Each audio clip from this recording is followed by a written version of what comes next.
আমাদের অনেক পছন্দের একটা নাস্তা হচ্ছে হালুয়া পুরি, সাথে হচ্ছে ওদের চানা দিয়ে তৈরি একটা ডাল থাকে, সেটা খুবই মজা। আমরা বেসিক্যালি সবসময় হচ্ছে লাহোরের থেকে সানডে এই নাস্তাটা খাই। ওইটা আরও বেশি মজা থাকে, একটু করে আচারও দেয় সাথে। এরা আবার হচ্ছে কোনো আচার টাচার কিছু দেয় না, শুধু ডাল, পুরি আর হচ্ছে হালুয়া দেয়। আর আজকে হচ্ছে আমরা দুই ধরনের নাস্তা অর্ডার করেছি। আমার হচ্ছে এইটা, আর সুমনের হচ্ছে ওইটার সাথে চাও ছিল। সুমন হচ্ছে পরোটা, ডিম আর ডাল নিছে। ওর পরোটা একদম আমাদের নর্মাল যে ফ্রোজেন পরোটা ওইটা করে দিচ্ছে। এদের পুরিটা এত পাতলা আর অয়েলি ছিল, সত্যি কথা আমার তেমন একটা ভালো লাগে না। তারপর এটা আমার সেকেন্ড টাইম এদের কাছে খাওয়া। আমি সব সময় সপ্তাহে একদিন হইলেও লাহোরে থেকে নাস্তা খাই সানডে। ওরা মানডে বন্ধ থাকে, আমার খুবই খারাপ লাগে। বাট আমি সানডে এখন দূর থেকে আসতে পারি না।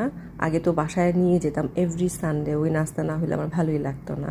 দেশি একটা ফিল আসে, দেশি যেরকম সকালবেলা আমরা হোটেল থেকে নাস্তা নিয়ে এসে খাই, ঠিক ওইভাবেই। তো আজকে মানডে চিন্তা করলাম দুজনে একটু সকালে বাইরে ব্রেকফাস্ট করি। মাঝে মাঝে এটা করতে ভালো লাগে, তাই আর কি এখানে খেলাম। আর নেক্সট টাইম আর খাবো না। তো সায়াফির এখানে ঘুমাচ্ছে, আমরা নাস্তা করতেছি।